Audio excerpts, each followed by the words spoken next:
Testing, selamat pagi, salam sejahtera buat kita semua. Baik, pagi hari ini untuk membuka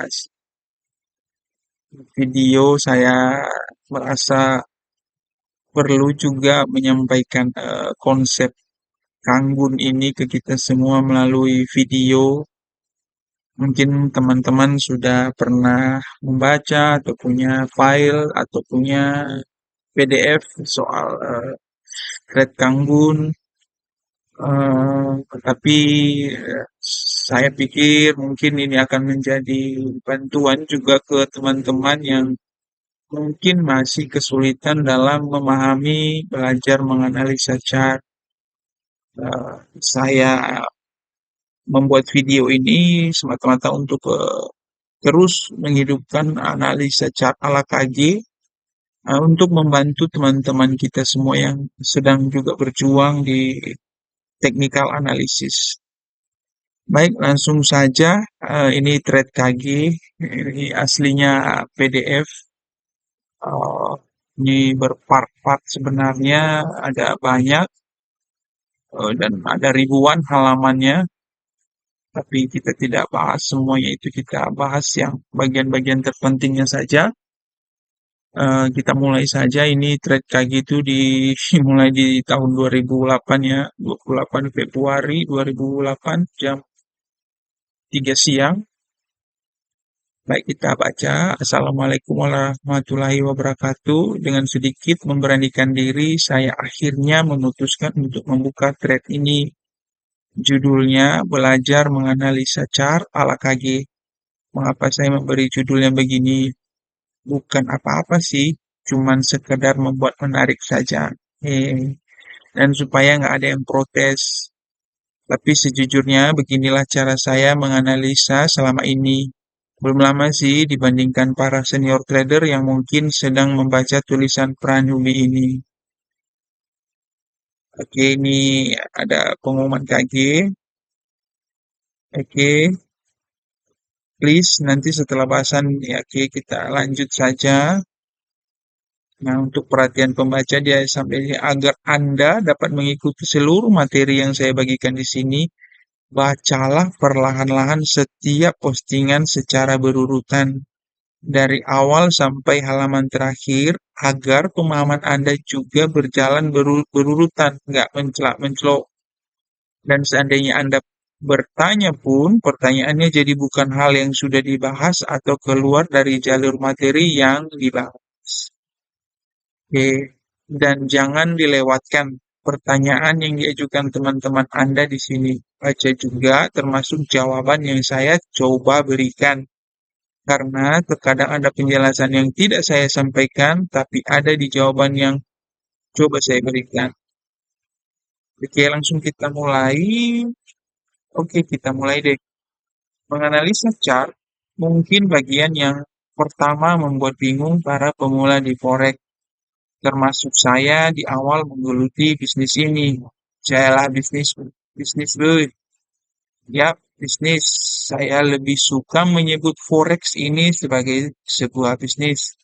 So, saya menyikapi dan melakukannya layaknya sebuah bisnis. Banyak cara yang dilakukan para trader untuk menganalisa chart, baik secara fundamental maupun teknikal, di mana hasil analisa inilah nantinya yang digunakan untuk melakukan transaksi dengan membuka posisi buy atau sell, atau mungkin menahan diri untuk tidak melakukan transaksi terlebih dahulu, atau menunggu momen lah istilah teman-teman biasanya. Cara mana atau teknik analisis mana yang terbaik? Saya lebih suka mengatakan bahwa semua teknik atau cara apapun dalam menganalisa chart yang digunakan setiap trader dan mampu membuatnya menghasilkan sebuah keputusan yang tepat adalah cara yang terbaik. Jadi, jika ada yang menganalisa berdasarkan hidungnya gatal atau tidak gatal untuk membuat keputusan buy atau sell, dan ternyata dalam prakteknya keputusan tersebut selalu tepat, saya pikir ini juga valid.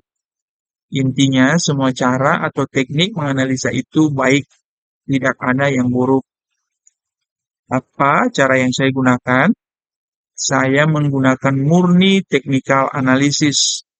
Artinya saya hanya menggunakan analisis matematis, statistik untuk menganalisa pergerakan harga.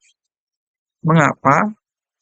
Karena saya hanya bisa hanya bisanya itu.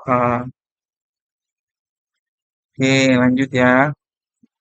Nah, untuk menganalisa, setiap hasil analisa ini nantinya dapat kita gunakan untuk membuat keputusan dalam transaksi yang kita lakukan. Apa saja yang kita hasilkan dari analisa kita, simple saja sebetulnya.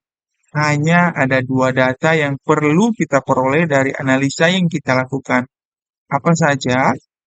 Pertama, kita memiliki prediksi kemana harga akan bergerak, ke atas atau ke bawah, naik atau turun.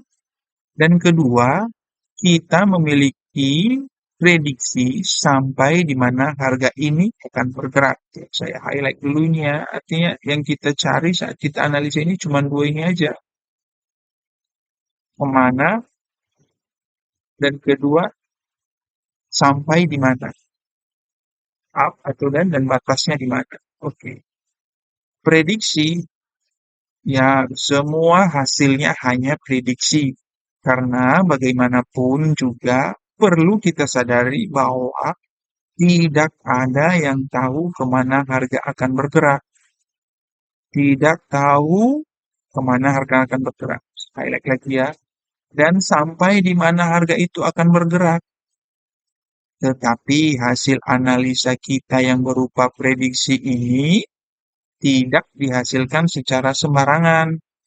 Ada dasarnya. Apa dasarnya? Ya, perhitungan matematis dan statistik atau berdasarkan analisa fundamental bagi yang menggunakan teknik ini. Jadi, ringkasnya, prediksi yang akan kita lakukan sama halnya seperti ahli badan meteorologi, memperkirakan kapan musim hujan, musim panas tiba, dengan menggunakan data-data suhu, tekanan atmosfer, arah angin, dan lain sebagainya. Hanya dalam forex kita akan menggunakan technical analysis. Kita akan menggunakan data harga yang sudah terbentuk untuk menganalisa dan memprediksi pergerakan harga selanjutnya. Nah, di sini KG menekankan bahwa dalam analisa yang kita lakukan itu kita menggunakan analisa teknikal ya, artinya ada dasarnya berdasarkan perhitungan matematis dan statistik. Oke, ini dua catatan penting ini harus kita pahami bersama karena konsepnya itu dimulai dari sini. Oke, lanjut ya. Lah, data masa lalu kan nggak ada hubungannya dengan masa depan. Mungkin ini pertanyaan yang sering muncul. Saya tidak sependapat. Karena saya percaya masa lalu, saat ini, dan masa yang akan datang saling berhubungan. Contohnya, bagaimana kita hari ini adalah hasil masa lalu. Bagaimana kita berjalan, cara kita berkata-kata, bersikap, bahkan akhlak kita adalah hasil masa lalu kita. Jadi, jika kita ingin mengetahui bagaimana kita hari ini dan kemana kita nanti, surga atau neraka, kita bisa menganalisnya dengan melihat masa lalu dan kondisi saat ini. Itu kira-kira analoginya. Oke, nanti kita lanjut lagi. Pegal juga nulis tuh ya, lagi. Nah, dari tulisan Kagi ini kita bisa mengambil beberapa intisari hal penting yang disampaikannya bahwa eh, dia dalam menganalisis itu lebih menggunakan murni technical analysis. Nah, kenapa? Karena dalam analisis itu dia menggunakan analisis matematis dan statistik untuk menganalisa pergerakan harga. Artinya analisis matematis dan statistik ini digunakannya nanti untuk memprediksi dua hal ini. Artinya dua hal ini akan matematis dan statistik ini akan coba memetakan kemana harga akan bergerak dan sampai di mana harga akan bergerak. Nah, itu dua hal yang jadi penting di dalam permulaan tulisan KG ini dan akan menjadi landasan dalam kita melanjutkan nanti pembelajaran berikutnya. Baik, teman-teman, mungkin segini dulu permulaan pembukaan untuk belajar menganalisa chart. Biar juga tidak terlalu membosankan, nanti kita akan lanjut lagi karena masih ada panjang lagi ini dan semoga membantu. Terima kasih, nanti kita lanjut lagi. Salam.